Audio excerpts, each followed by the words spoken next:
Hea vaataja, 6. juunil siis käesoleval aastal, see on 2025. aastal, möödus 150 aastat saksa kirjaniku Toomas Manni sünnist. Kuid sel aastal möödub ka 70 aastat tema surmast. Nii et igati selline tähtis aasta Toomas Manni tööde ja tegemiste meenutamiseks.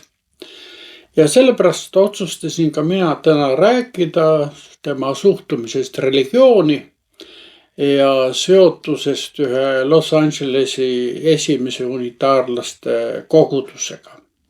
Toomas Mann, kellest kujunes üks olulisemaid saksa kirjanik üldse, elas aastatel 1875 kuni 1955 ja tema teosed nagu Buddenbrookid, Võlumägi ja doktor Faustus jätsid maailma kirjandusse ikkagi väga sügava jälje. 1929. aastal saab ta Nobeli preemia, kuid juba 4 aastat hiljem, 1933. aastal tuli järsk muutus tema elus. Ta oli olnud natside režiimi väga häälekas kriitik ja nüüd ta pidi kodumaalt põgenema. Alul elas ta Šveitsis ja alates 1941. aastast Ameerika Ühendriikides, põhiliselt Los Angeleses. Uues olukorras tuli leida oma elule turvaline keskkond ja ka uus publik. Ja just siin Ameerika läänerannikul avastas ta enda jaoks unitaarlased, kes esindasid märkimisväärselt erinevat kristlikku traditsiooni kui tema lapsepõlve luterlus.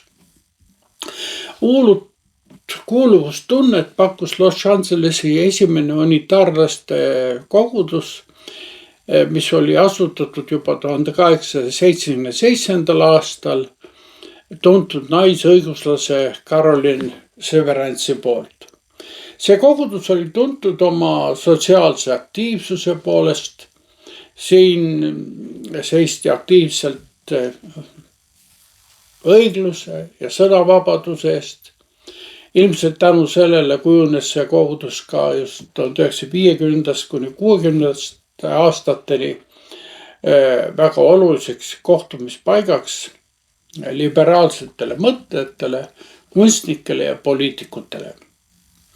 Kui küsida, mis siis muutis Toomas Mannile selle koguduse nii sobivaks? Mõned jooned siis unitaarlasest õpetusest. Nemad eitasid ja eitavad tänini traditsioonilisest kolmainuõpetust, rõhutavad individuaalset usuvabadust, mida ei piira jäigad dogmad ja õpetused. Nende lähenemine on eelkõige humanistlik ja universaalne. Nad väärtustavad moraali ja inimlikku headust rohkem kui religioosseid doktriine. Samas ollakse sallivad erinevate usuliste ja filosoofiliste vaadete suhtes. Sellesse sallivusse mahuvad isegi agnostitsism ja ateism. Ilmselt selline avatud õhkkond tõmbas ligi ka mitmeid Euroopa pagulasi, sealhulgas ka Toomas Manni, Bertolt Brechti ja Arnold Schönbergi. Toonane koguduse vaimulik Stephen Bridgman oli tuntud kodanikuõiguste ja sõnavabaduse kaitsja. Kirikus peeti loenguid, arutelusid ja kultuuriüritusi. On teada, et Mann esines seal sageli ka oma sõnavõttudega. Ta käsitles Euroopa kriisi, totalitarismi, selle ohte ja humanismi ja vabaduse tähtsust. Kuid Manni side selle kogudusega ei piirdunud ainult intellektuaalse huviga. Unitaarlaste teenistuskomitee aitas tema venda Heinrichi ja poega Kolot Euroopast põgeneda.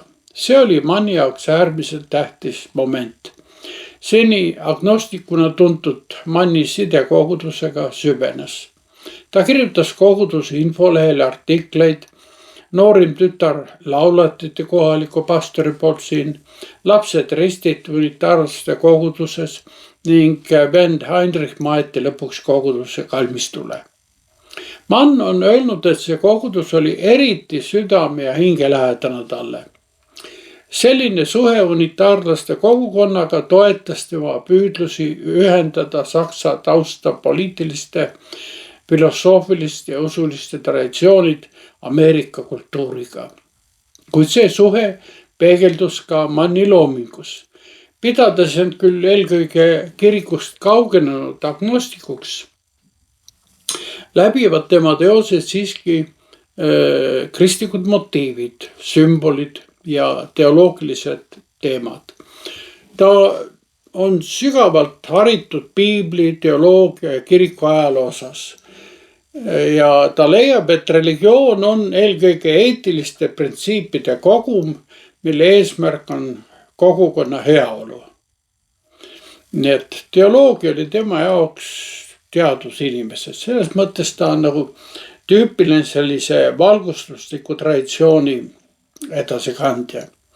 Manni looming on täis kristlikke motiive. Buddenbrookides kirjeldas ta kodanelikult konservatiivse kristluse langust ja sügav usu asendumist ilmaliku edusõltuvusega. Teoses Võlumägi seda teost võib tõlgendada kui allegooriat vaimsest puhastustulest. Selles aega kuulub ka üks lühijutt Surm Veneetsias, milles Mann uurib ilu, iha ja dekadentsi teemasid homoerootilises võtmes. Ja just see teos ja hiljem avaldatud päeviku märkmed tegid LGP kogukonna silmis Mannist oma mõttekaaslase. Ilmselt on see siiski liialdatud hinnang õnnelikus abielus 6 lapse isa suhtes. Joosep ja tema vennad, väga suur teos, kujunes piibliloo reinterpretatsiooniks, mis ühendab endas nii antiikseid kui piibellikke motiive. Ka tema hilisemates teostes nagu Doktor Faustus ja Terge ehk välja valitu tegeleb ta süü õigeks mõistu ja jumaliku armu temaatikaga.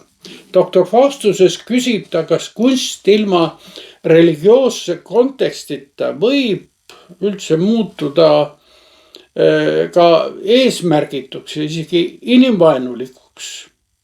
See küsimus pole ju tänaseni oma aktuaalsust kaotanud. Mann leiab, et uus humanism ei saa olla ainult ratsionalistlik. Sellel peab olema religioosne aluspõhi, mis arvestab ka inimeses peituvate demonlike jõududega.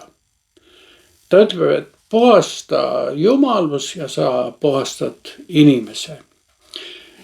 Ta peab kristlikku eetust, südametunnistust teravdavaks korrektuuriks. Selline teravdatud südametunnistus aitab tema arvates moraaliseaduse hävitajatele vastu astuda. See võiks olla kogu maailma südametunnistuseks. Pärast teist maailmasõda rõhutab ta, et Jumala kartus, kombelisus, õiglus ja rahu moodustavad inimkonna universaalse religiooni, religioosse ja sotsiaalse humanismi aluse. Me näeme, et Manni suhe kristlusega oli keeruline. Ta ei praktiseeri oma usku ju sugugi traditsioonilises tähenduses. Pigem näeb ta kristluses vaid lääne tsivilisatsiooni kultuurilist ja moraalset alust, kuid kristlike dogmade ja institutsioonide suhtes on ta ikkagi skeptiline. Tema looming kirjeldab 20. sajandi alguse intellektuaalset kriisi, milles traditsioonilised uskumused hakkavad murenema. Asemele astub ilmaliku maailma eksistentsiaalne tühjus. Kõige selle juures ei olnud Los Angelesi esimene unitaarlaste kogudus tema jaoks lihtsalt ka mööduv episood, vaid sild mineviku ja tuleviku maailma vahel. Võiks öelda vaimne pelgupaik, kus ta sai arendada oma ideid inimkonnast ja demokraatiast. Just siin ta leiab, et vaimne vabadus ja sotsiaalne vastutus käivad käsikäes ja selle vastutuse reaalseks ruumiks peab olema kogukond, mis usub paremasse tulevikku. See oli paik, kus Manni pagulaskogemus, Euroopa kultuuripärand ja Ameerika progressiivne vaimsus kohtusid ja rikastasid üksteist. Mida siis lõpuks öelda? Hoolimata Toomas Manni agnostilisest hoiakust ja skeptitsismist traditsiooniliste kristluse väljendusvormide suhtes ning unitaarlastele omasest liberalismist, peaksime Toomas Manni näitel siiski endalt küsima, kus asuvad täna sellised kristlikud kogudused või kogukonnad, mis suudaksid pakkuda intellektuaalse vabaduse ja praktilise usu vahelist silda. Sellist keskkonda, mis inspireerib ja kannab endas uue ja parema maailma lootust.